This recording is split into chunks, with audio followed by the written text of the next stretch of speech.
Welcome to a new video that I'll be doing every week where I'm going to review the big events and news from each week of college football. This was week 1 of college football. We technically had football during week 0, but they weren't great matchups. But week 1 was here. There was some fantastic matchups. It's week 1 is in the books. I cannot tell you how excited I am that college football is finally back. There's a lot to talk about today, so we're going to jump right into it. I've had comments on several of my videos that my videos are somewhat hard to follow because I don't have any graphic prompts coming up telling you which section of the video you are in. And due to my absolute refusal to learn how to use technology, I'm not going to be doing that, but I have supplemented some, caveman style, dark ages prompts here. It'll let you know which section of the video we've been hitting, which side we're going to next. We're going to be going over, I'm just going to give you a quick preview here so you can decide whether or not you want to stick around. If you want to try and fast forward to other parts of the video, we're going to be talking about the Big 12, 12 again. Looks like they're going to be adding some teams here. AAC, what's next for the American Athletic Conference? We're going to talk about some great upsets that happened this weekend. We're going to talk especially about some of these FCS upsets. That was big, FCS rising here. We're going to talk about surprise teams that I was most surprised about by their performance this week. We're also going to talk about the top 25, the teams that made moves in and out, top movers in the top 25, teams I thought moved too much, teams I thought moved too little, some teams I thought should have been in that weren't. And then we're going to do some quick hitters to finish this up, talking about some quick hitting news around the college football universe, or just quick hitting events that happened during this first week of college football. So we're going to get right into it then. So here's your first ancient place card holder right there. Hope you can see it. I can't see you, but I assume you can see it. So talking about the Big 12 is 12 again, or that's what's presumed by all the news accounts coming out. Looks like they're going to be adding BYU, UCF, Houston, and Cincinnati. That's what's been reported. Of course, nothing official coming out of the Big 12 yet. It does take my videos a little while to upload due to, I upload them off of my iPhone, and it takes a while for them to get onto YouTube. The YouTube, I sound like I'm 56. Onto YouTube. So by the time it gets uploaded, maybe the Big 12 will announce something. But we are expected to hear something any moment. Looks like they are still pressing forward with expansion, and these are 4 teams, the ones that have been mentioned. It's exciting for these programs. BYU's been kind of a Power 5 team, or considered in that Power 5 level. They've officially been part of the G5, but they've played a Power 5 schedule every single year pretty much, and they're getting the deserve that they, this was a no-brainer decision to bring BYU up here. So it's exciting. UCF, also a very deserving team. Same with Cincinnati. UCF, of course, beat my Boise State Broncos this week. They looked really good. Gabriel is definitely a Heisman candidate. Boise State could not stop him. If Dylan Gabriels had just run the ball pretty much every single time he had it in his hands, they would have scored like 60 points. He was unstoppable on those quarterback scrambles. He looked really good. Cincinnati has been great over the last couple of seasons. We'll see if that continues, but that's an easy add for the Big 12 here. Houston's a little bit of confusion. Well, I wouldn't say confusion, but a little bit of a surprise for me here. They haven't been consistently good over the last few years, at least over the last couple of years, but they are conveniently located in Big 12 country there, so that makes sense. So, ACC is going to also, I'm skipping ahead too far to the AAC. I have one more thing to say here about this. Big 12, so they're 12 again, but is that enough? I don't think so. If you look at the other Power 5 conferences, Big 12 would be the second small, or tied for second smallest conference. ACC has 14 teams, the Big 10 has 14 teams, and the SEC is moving up to 16 teams. The Big 12 is trying to stay relevant, and the Pac-12, which already has 12 teams, is already seen unfairly, I believe, but they're already seen as kind of one of the smaller conferences that don't get enough credit. And part of that is East Coast bias and the fact that nobody ever sees a Pac-12 game because it's late at night by the time they play. But part of that is the fact that they are one of the smaller conferences in college football, so the competition just isn't as strong there. Well, the Big 12 is looking to maintain their presence in the Power 5 leagues, but those 4 teams that I mentioned, none of them completely replace Oklahoma and Texas. When you talk about talent overall, when you talk about those programs, their history, their legacy, their blue blood type programs, that none of the 4, now, while they're good teams, and I have a lot of respect for them, none of them fully replace Oklahoma. what the Big 12 should look to do here is to move up to 14 teams. If they want to stay relevant, if they want to stay in this era of burgeoning super conferences, if they want to stay relevant with the Power 5, they need to at least add 2 more teams, if not more, so than that, to maybe compete with SEC in that phase. Because when you look at what the Big 12 has left, I mean, they have Iowa State, who struggled this week but has looked good recently. They have TCU, which has kind of been inconsistent. Kansas State, West Virginia, Baylor, Texas Tech. None of these programs are the flag. Oklahoma State is actually one of the better teams in that conference. But once you lose Oklahoma and Texas, you lose the 2 big names from your conference. So I think that the Big 12, and yeah, I'm going to be a little bit biased here, but I think they should add Boise State. Boise State has the name recognition. They have the uniqueness factor with the blue turf. Everybody knows about Boise State, at least a little bit. They're a brand name across every college football fan's mind, and they would bring a lot to this program. They'd have natural rivalries with Oklahoma, who they've beaten before, with TCU, who's a rival of Boise State already. Oklahoma State, which is kind of a bit of a burgeoning rivalry there. The fact that they played them already. If Boise State can beat Oklahoma State on the blue, that would definitely start to at least add to this rivalry type of discussion. At least there's natural rivalries for Boise State in the Big 12. They would add a lot to the program, and I think they're probably, just going off of looking at things anyway, they're probably the next team up anyway when you look across the country. You could make a case for SMU. You could maybe make a case for Memphis, so they're not as regionally situated quite as well. Maybe Tulsa if they were to have a couple of good seasons, but Boise State, I think, should be a no-brainer for an additional add if you're moving up to 14 teams.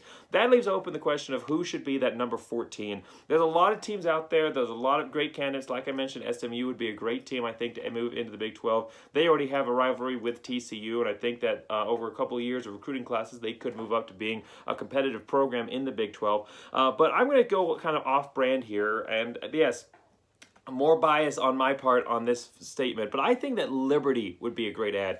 Liberty, I am a huge Liberty Flames fan as well as a Boise State fan. So I'm a big Liberty Flames fan. But beyond my biases, my personal biases, Liberty brings a lot to the table. With BYU already moving into the Big 12, the Big 12 would have two out of the 3 largest religious universities in their program. So there'd be a natural rivalry between Liberty and BYU. There'd be a natural rivalry geographically between Liberty and West Virginia. And you would bring in, as far as fan bases go, you'd have the entire Mormon church already, and then you'd have the Baptist church basically associated. I mean, that's 2 major fan bases pulling into your conferences already. And when you're talking about viewership, it's all about how many eyes you can get on the screen, what associations you can get involved with your conference, and it would be great to add BYU and Liberty. I mean, Notre Dame is never going to be on the table, so you're never going to get all 3 of the largest religious institutions. But grab Liberty and BYU would be a big boost for this conference. Liberty's not a small school. They're a small school as far as they've just moved up from the FCS leagues a few years ago. They're into their 4th season. Oh my gosh, they're in their 4th season in the FBS here.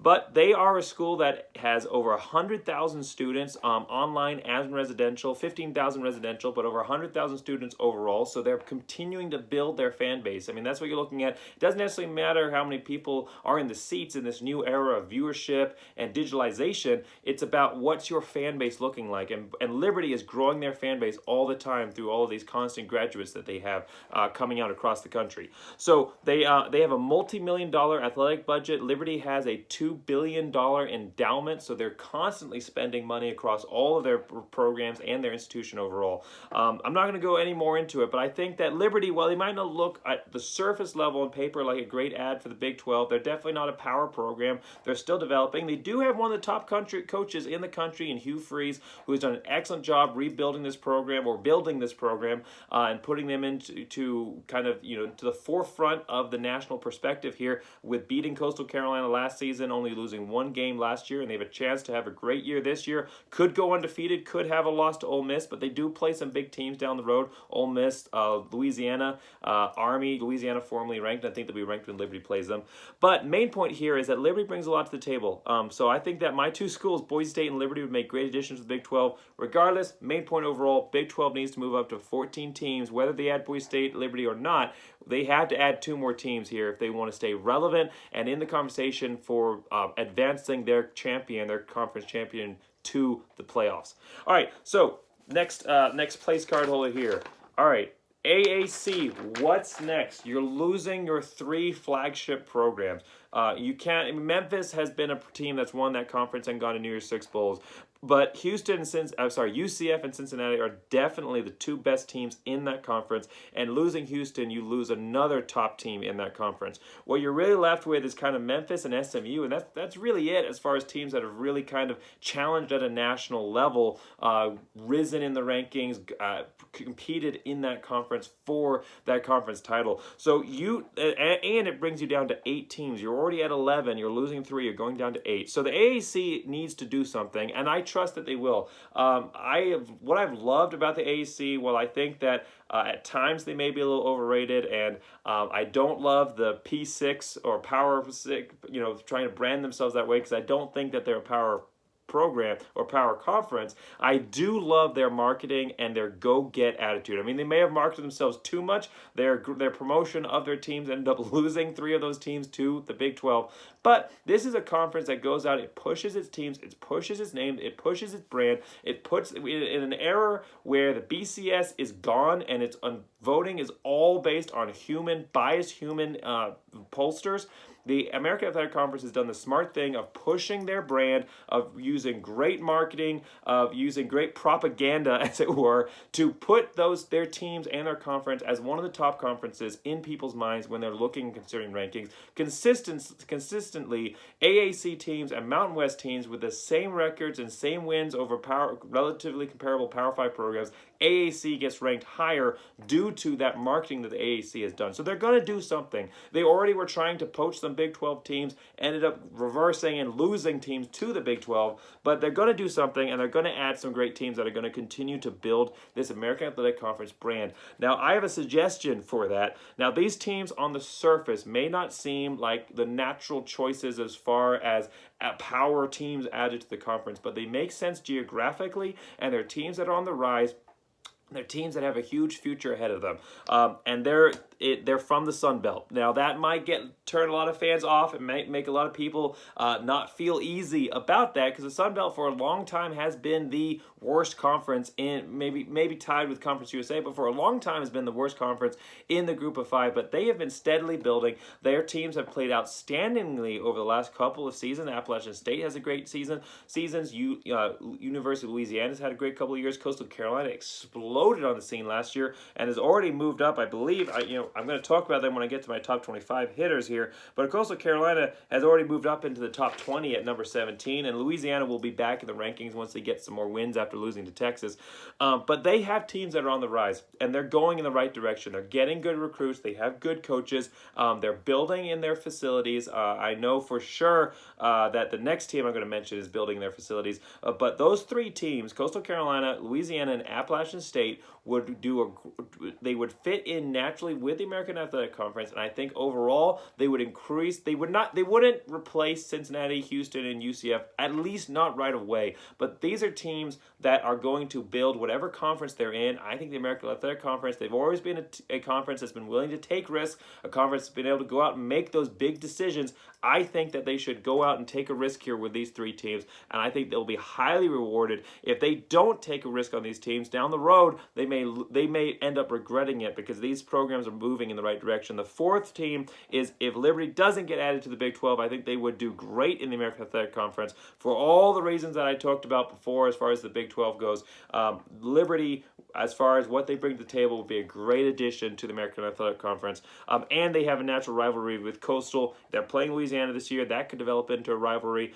Liberty just brings a lot to the table. I think they'd be a great addition for any conference. All right, so that's moving on from looking at AAC. Let's get on to the next section, upsets. This was a great weekend of college football if you like to root for the underdogs, because there were some massive upsets. Now, fans of power programs, this was not a good year, or programs that were expected to win. This was not necessarily a great week for you. But it was an exciting weekend overall for college football. Just kind of skimming over the top here, Virginia Tech over North Carolina 10-17, a game that I actually predicted Virginia Tech would beat North Carolina in my ACC preview. Now, I chickened out in my video where I went through and I previewed the top 10 matchups and gave my predictions on the game. I did say that I thought North Carolina would pull off a close win in that matchup, but serves me right. I should have stuck with my original prediction. I thought that UNC wouldn't be as prepared for this game. I thought they were going to drop at least one game at some point in the season that they shouldn't. That's kind of been the Mac Brown way, to lose at least one game that you shouldn't. And as I said in the ACC preview, might as well get it out of the way with VT. Well, VT ended up going in and winning that game 10-17. A very exciting game to watch. Shook up a lot of things in the college football scale. Not a good week for the ACC, as you're going to see as we go through these upsets. All right, number 19, Penn State over number 12, Wisconsin. Technically an upset. I mean, two good teams in the Big Ten. Penn State winning that 10-16. Iowa over number 18, Iowa over number 17, Indiana. Now, this I wouldn't usually consider teams that only won place away as an upset, but it's the way that Iowa won. They won 34-6. They crushed Indiana. They made them look terrible. And this is an Indiana team that played well last season. I think they went 6-2. And it's an Indiana team that I think is going to be good this year. And Iowa destroyed them. Now, whether that means Iowa is an amazing team, they could be. I'm not sure. The first week is always hard to tell what's a good team, what's a team that just ended up playing an opponent that wasn't ready or an opponent that's terrible. So whether Iowa was worthy of that 34-6 win as far as being a team that's going to compete for the playoffs, beat Ohio State, I'm not getting on that bandwagon right now, but it was an incredible victory by Iowa over Indiana, and I think Indiana's going to prove to be a pretty good team this season if they can pull some things around here. So that was definitely a big upset as far as how big the win turned out, and I think I was saying that Indiana would win this game, so it was an upset for sure. All right, Georgia over Clemson, that was, of course, technically an upset. Number 5, Georgia over number 3, Clemson. I don't think any of us expected it to be this low. I wasn't as high on DJ as other people were, but I still expected Clemson to go out there and score a few points. And of course, they did an incredible job under Trevor Lawrence. Dabo Swinney's always been a huge offensive kind of firehouse of coach, pushing out great points all over the board. So this was a little bit of a surprise game at 3-10, and Georgia, as I predicted, I actually predicted that Georgia would beat Clemson. They ended up doing it. At least a couple of my predictions turned out to be true that I stuck with. So number 5, Georgia, upsetting Clemson. A lot of people didn't think it was going to happen, but I think this is now. A lot of people are saying Georgia's going to beat Alabama. That's not going to happen. Alabama's the best team in the country, and I mean they destroyed Miami. Not necessarily that Miami's a great team, but they destroyed a top 15 team in Miami, and they're going to be good like every single year. I mean, that team is going to continue to be the top team in the nation, or at least be the team that needs to be knocked off every season until Nick Saban retires. It's just inevitable. But if any team could beat them, it's Georgia. So excited to see what the Dogs can do this season. Regardless, I think that they're a playoff team, whether they can beat Alabama or not. I think they're definitely going to be in that top 4 at the end of the year. All right, UCLA over LSU, another game that I actually predicted. I did predict UCLA would beat LSU. Number 16 LSU won 27-38. That was a fun game to watch, especially because the Pac-12 gets crapped on all the time, especially by SEC fans. Like I said, I don't think that is warranted or justified. I think the Pac-12 is a good conference in the Power 5, so I was excited, actually. I'm not a UCLA fan, but I do like their coach. I loved him when he was at Oregon, and I've been wanting them to do good things going forward. So it was fun to watch UCLA go out and beat a top, per se, SEC team, even though I think LSU after a 5-5 season last year and really kind of proving that Joe Burrows was basically that entire team. I do think they're overrated. I do think they're going to have a bad year this year. So I think that win might be evaluated differently down the road. But it was still great to go out and see a team like UCLA be able to beat a team like LSU. All right, then came the late night games. And I hope you guys stayed up to watch them because the Mountain West pulled it out big. Nevada winning over California 17-22. The surprise win for sure. I thought Nevada had a chance to beat California. I definitely did not think this next one would happen. Utah State over Washington State 23-26. That was a big one. That came down to the wire. It was a great game to watch. Utah State finally moving on from the Jordan Love era. Looks like they're going to be a team that's going to be competitive finally in the Mountain West again like they have in the past. That's always good for the Mountain West to have teams that are competitive.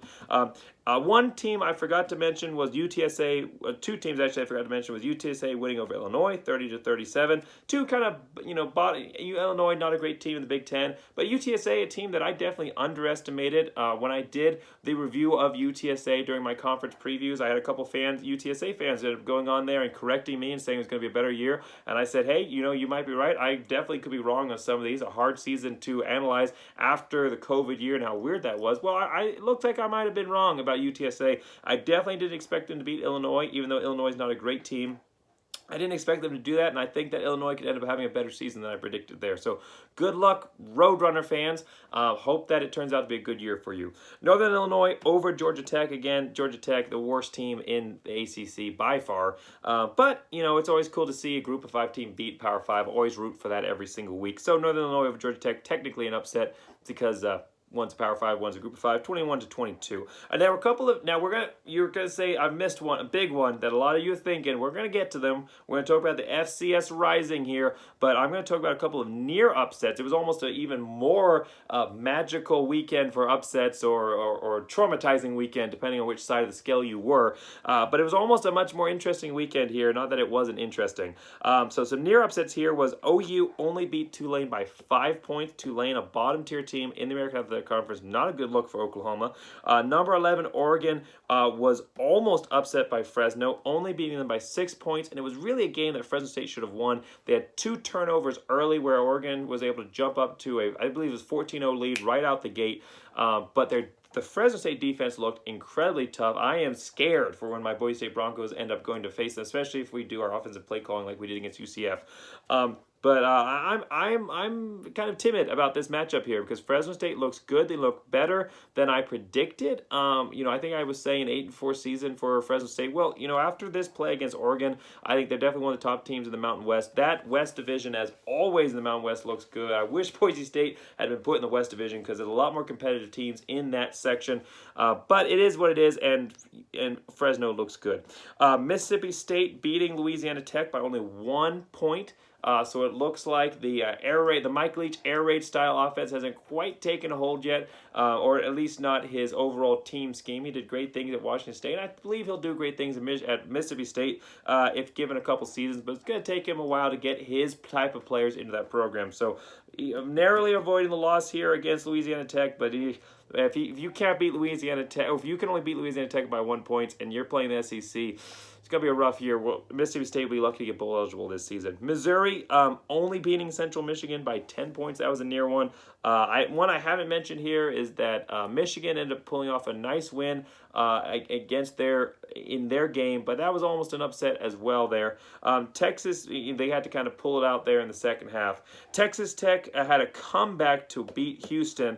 That was a great game to watch. Texas Tech ended up winning, I think, by 10 points or something like that, but they had to do it in comeback style to beat Houston, who was playing outstandingly. A team that they will be playing a lot more matchups down the future. Texas Tech and Houston, honestly, very similarly matched teams as far as where they kind of stack up in their conferences. So it'll be interesting. I think that one could be a burgeoning rivalry there. They're teams that they're in the same state. They're going to be playing in the same conference, and they play at a similar level in that conference. They'll be competing against each other to get to that 6-6 bowl win status every season. So it'll be interesting to see what happens there. All right, FCS Uprising. So there were a lot of FCS upsets this week. Eastern Washington knocked off. I mean, UNLV is not great, but they beat UNLV 33-35. That was a really close game. South Dakota State crushed Colorado State. Now, South Dakota State, the Jackrabbits there are a great team. They really are. They're better than a lot of FBS teams in general. I think they were even ranked in the AP poll a couple seasons back when they beat Iowa. So, but it's still an upset. FCS team beat Colorado State 23-42, and it was a big win there. Montana. Now, this was the big one. Montana beat number 20 Washington, the surprise of the week. Nobody expected that. Nobody was predicting that. I mean, if you'd put $10 on that in Vegas, you'd probably be a millionaire by now, because the odds on that must have been incredible. No one was, even Montana fans can't have been expecting that. They beat number 20 Washington 7-13, a Washington team that I thought was going to be competitive in the Pac-12, but I'm not so sure anymore. That was a huge upset and not a good look for the Pac-12 that already, like I said, has a lot of bias against it. We're going to have to see if Washington can turn their season around. That's great for them.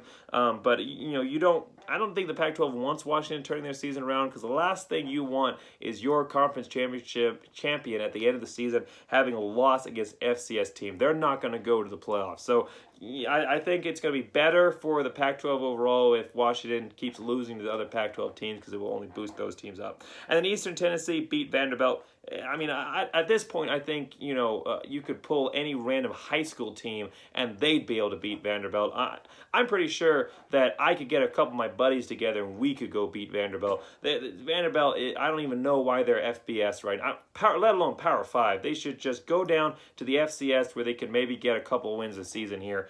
It's one of those things where you look at the disparity in college football between the Power 5 and the Group of 5, and deserving teams like Boise State having to slog it out to go play in the Mako Bowl, whereas Vanderbilt here, if they can manage the 6-6 season, and totally undeserving team, if they can manage a 6-6 season, goes and gets to play a better bowl game than a one-loss Boise State does.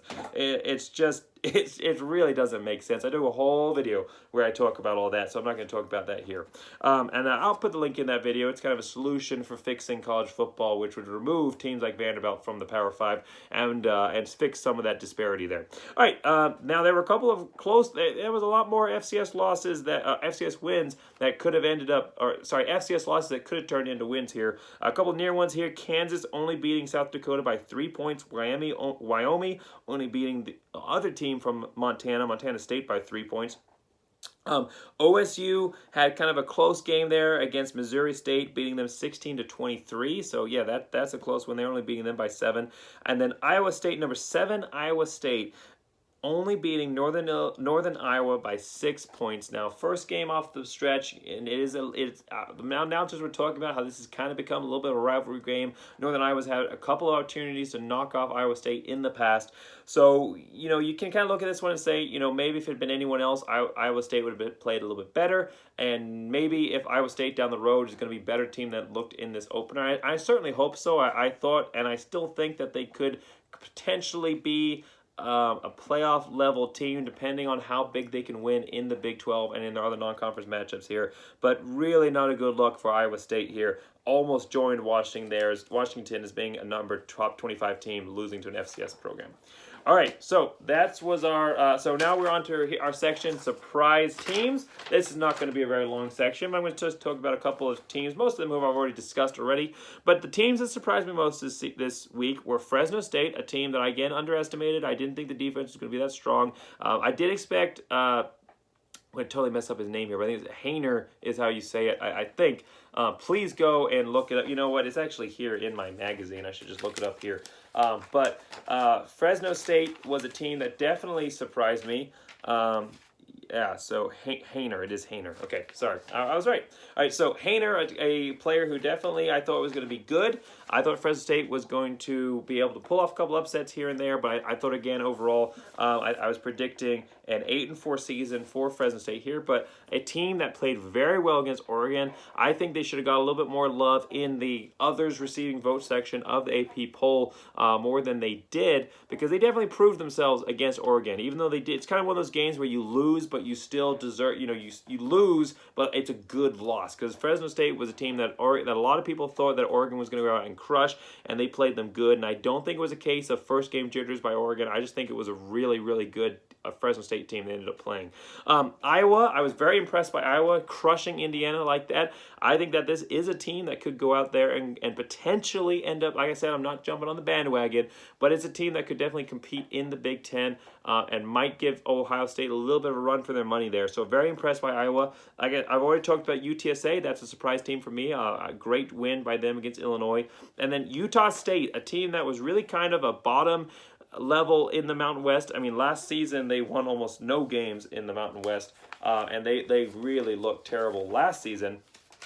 But it's a team that is definitely on the rise here after being able to beat Washington State. Yeah, they went 1-5 last season. But I was very impressed by them, and it's like I said, it's good for Mountain West to have that little bit more competitiveness there. And then the last one here is Florida State. They played Notre Dame really close. Their fans were energetic. They were doing the Tomahawk chant, or whatever, the war chant, or whatever they call it, that one. The whole game, it got a little bit annoying how much they were doing it, but it's great to see that passion and energy, and they almost pulled off a win against Notre Dame. I mean, they were this close to pulling off a win, a big upset against Notre Dame there. So that I should have mentioned them as one of my near upsets. I apologize for getting that, but it's very, very impressed by Florida State.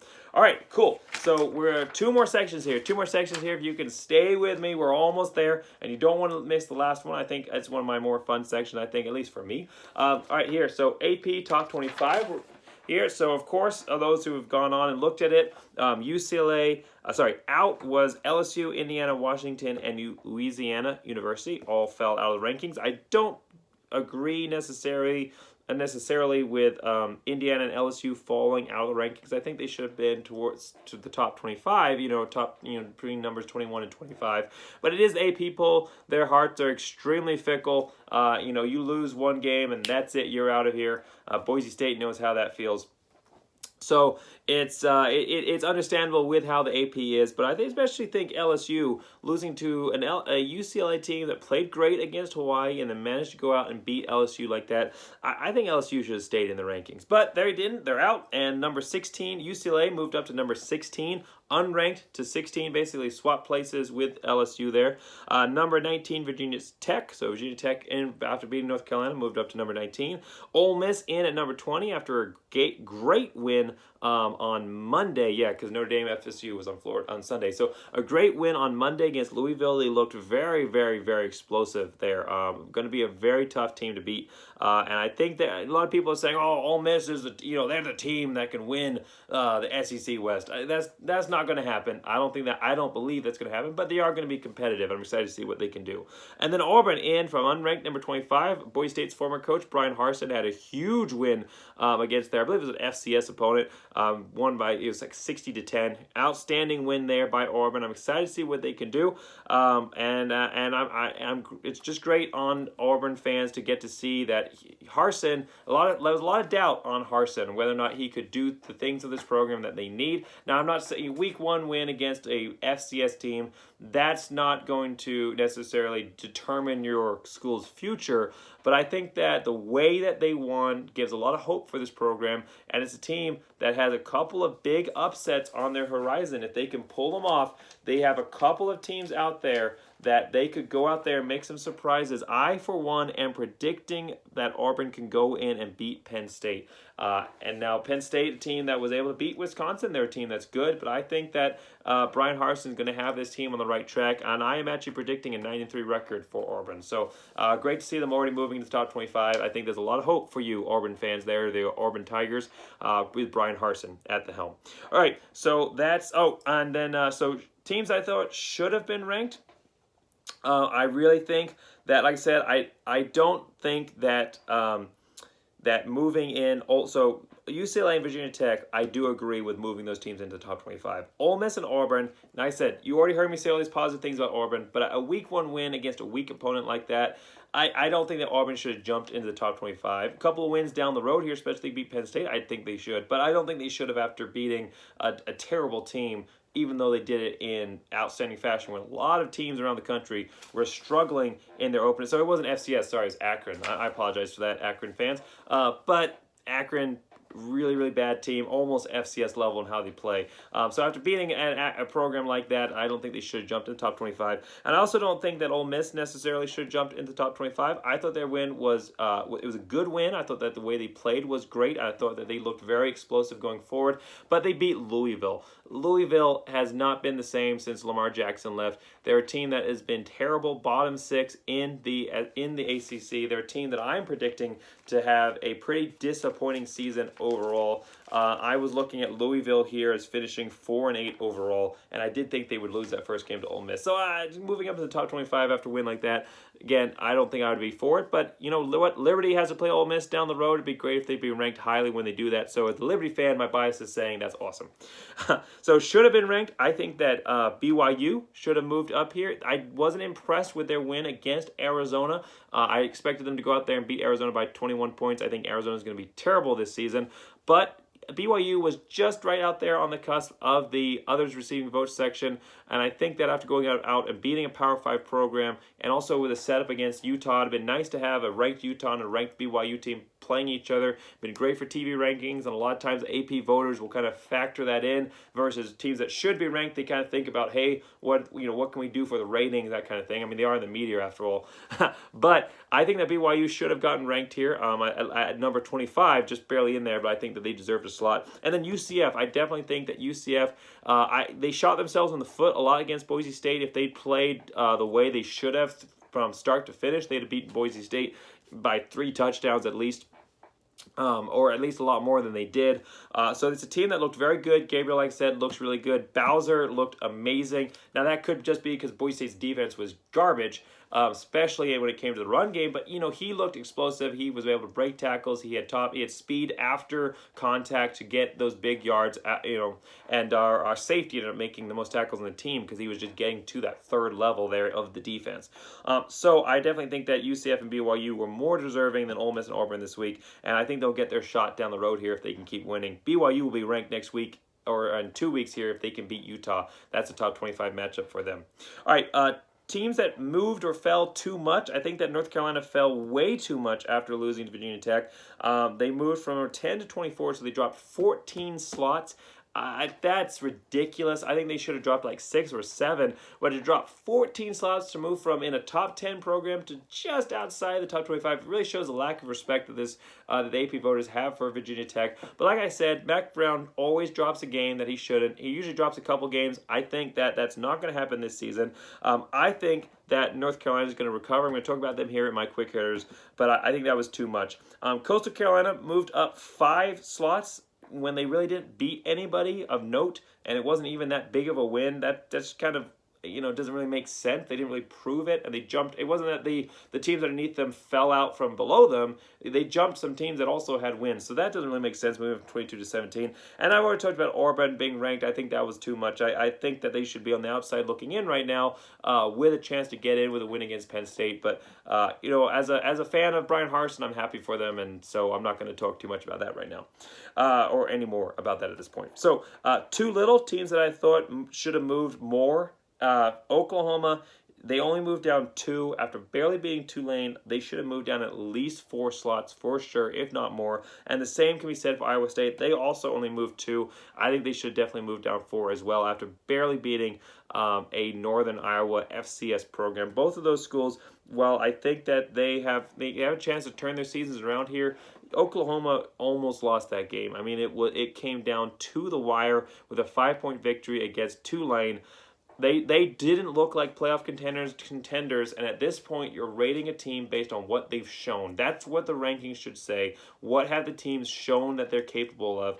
And to only drop them down by 2 points, I really think either shows some bias there or shows some predictions of what they're going to be down the road, and I think that's unfair. I think they should be rating them based on what they did, and what they did was play terribly, and they should have fallen by more. All right, so that's my final section. I'm doing good. I'm only at I might be under 40 minutes on this video. So quick, and as for those of you who watch my videos, that's an accomplishment. All right, quick hitters here. It's my final section. So we're gonna hit these real quick. DJ slumped. I predicted it. I said that he wasn't as good as everyone was saying. Now, a lot of his offensive line, which looked absolutely terrible, but a lot of people were on the Heisman train for DJ. For Clemson there, and I definitely, I thought that was way too soon. I thought that he might be able to develop into that caliber player, but someone, I don't know if it was Dabo or someone on the team there, but somebody was saying that DJ looked better than Trevor Lawrence, and there's no way that that should have been said, because he didn't look anywhere near the caliber of player that Trevor Lawrence was. He looked like a player who was very fresh, still developing. I watched him play last season. My wife's a Clemson fan. We watch all of their games. I watched him play last season, and he didn't look good in the game against Notre Dame. So I was expecting this. DJ slumped. We'll have to see if he can correct it going forward, but I just don't think this is a Heisman-type year for him. North Carolina, this is kind of a, this is some hot takes as well as the quick hits, but North Carolina will win the ACC. That's my prediction off the bat here. Of all the teams, all of the ACC struggled, but North Carolina, especially after the way that Clemson played, I think that North Carolina, I said this before in my ACC preview, but I think that North Carolina is going to win the ACC, and I think they're going to go to the playoffs. They're going to go undefeated through the ACC. They're going to win the ACC championship. They're helped by the East Coast bias, which is already pointed towards them. There's no way, I just don't see a scenario where the winner of the ACC gets left out of the top four there. If you want to see my top four preview, you can watch my video where I talk about the race for the playoffs and which teams I think are going to be competing for that out of each conference. But I do think that North Carolina will be one of those teams. An interesting stat here is that the last time that an unranked Virginia Tech beat a ranked opponent in the first 2 weeks. Now, I know I'm getting obscure here, but hang with me. The last time an unranked Virginia Tech beat a ranked opponent in the first 2 weeks, that team went to and won the national championship, and that team was Ohio State in 2014. So I think that, there was another stat that came out that a team that lost the first game of the season to an unranked opponent has never gone into the national championship. Well, there's a couple of stats battling it out here. We'll have to see which one ends up winning it out. But I think that North Carolina is going to recover here. I think Mac Brown's a great coach. He's going to have this team on track. All right, Mountain West looked really good. I've already talked about them, but I'm just going to move on from that. They looked really good, top to bottom. I keep saying this. I'm like, all right, I'm going to move on. It's going to be a short video, then it's not. So I apologize for my profuse lying throughout these videos. But, Boise State is always going to be a team that's good, even though they didn't look great against UCF. But Nevada looked really good. Utah State looked really good. Fresno State looked really good. San Diego State looked competitive. Hawaii was able to make a rebound. San Jose State hung in there for a little bit, even if they didn't play great against USC. Air Force, we haven't really been able to see them get challenged, but I think we're going to see that going forward. And I think they're going to be good this year as well. So the Mountain West is looking really good. If they were on the East Coast, I think they'd definitely be in contention to send their conference winner to the New Year's Six, but they're not. They're on the West Coast. Nobody watches their games because they're all super late at night. Probably half of you didn't even know that Nevada and Utah State had beaten Washington State and California. So the fact is, there's a heavy bias against those West Coast teams and against the Group of Five in general. The big hitter here is that the Mountain West looks really good, and it's going to be an exciting conference to watch. If some of you guys can brew a little bit of tea, put some Mountain Dew maybe into it, and stay up late and watch those games, it's going to be an exciting conference to watch. All right, Big 12 did not look playoff worthy. Even though they went 9-1 in their opening weeks, a lot of their teams struggled. We talked about them in some of those near upsets there. And their top two teams, really the only two teams. Texas is really not a contender in my mind for the playoffs, because I do think they're going to get beat by Oklahoma or Iowa State or both, potentially even Oklahoma State. I just don't think that Texas is at a point where they can reach the level of consistency like they had in the past, where they can win those games, the big games that are necessary to win, and then go out and and compete for their conference championship and the playoffs. Even though they did look good against Louisiana, beating that team by 20, which is a good Louisiana team, it's just I don't see it happening. So your two top teams were Oklahoma and Iowa State, and both of those teams look terrible. I just don't see the Big 12. I think that they're going to potentially, now I was predicting, you know what I said? I said go watch my video to see what my top 4 is, but I'm already giving away 2 of them. I said North Carolina, and I did think that Oklahoma would be in the top 4 there at the end of the year. But they're going to have to fix a lot of things moving forward. Spencer Rattler really going to have to get this team on track if they want to be a team standing in the top 4 at the end of the year. They didn't look playoff worthy this week, though I think they'll be able to pull that around and move forward. They just didn't look like it this week. Liberty won 48-7 against an FCS opponent, and that was on a partial playbook. So basically, they were playing a limited playbook. At least that's what it looked like. They were definitely playing a limited playbook and trying to keep their players healthy and not try to expose too much for Troy. But they won 48-7 on a partial playbook. If you guys haven't watched the Liberty Flames game, I definitely recommend it. They are an explosive offense. They use a lot of shifts in the tight ends. They throw passes out to tight ends. They use fullbacks. They use multiple wide receivers. They use multiple running backs. They have 3 running backs that can really carry the ball there. And then Malik Willis is a Heisman contender. I'm not the only one saying this. He's a high draft pick proposal. A lot of people are saying that he could be a contender to go number 1 this season, and a lot of other people across the country, ESPN, that kind of thing, are saying he's a Heisman contender. So if you haven't watched the Liberty Flames game, they're going to be playing Troy on Saturday. And I definitely recommend watching a Liberty Flames game. They're a team to watch this year because they beat in a week that teams were losing to FCS opponents. Liberty wasn't one of those teams, and they definitely looked dominant. They looked good against Campbell, even though they were playing on a partial playbook. All right. So that is it. That's my wrap up. I've hit everything I wanted to say. I'm under 45 minutes. This is great. If I can stop talking soon enough, I might be able to get this video under 45 minutes. But I really, really enjoyed this section. I'm going to try to do this every week and just kind of review the big news and the big hitters. If you have anything else you think I could add to my videos, don't say digital or highlights or anything like that, because I'm a working dad. This is a hobby. I just don't have the time or the energy right now. Down the road, maybe, but right now I don't have the time or energy to figure that out. But I do hope at some point to add that into my repertoire. But if you like this video, please like and subscribe. Give me some comments. Tell me what you thought about what I said. What I got wrong, what you thought I got right, and if you want to see me talk about or add any additional segments to my videos going forward, I definitely appreciate that. Thank you so much for watching this video, and as always, go Big Blue.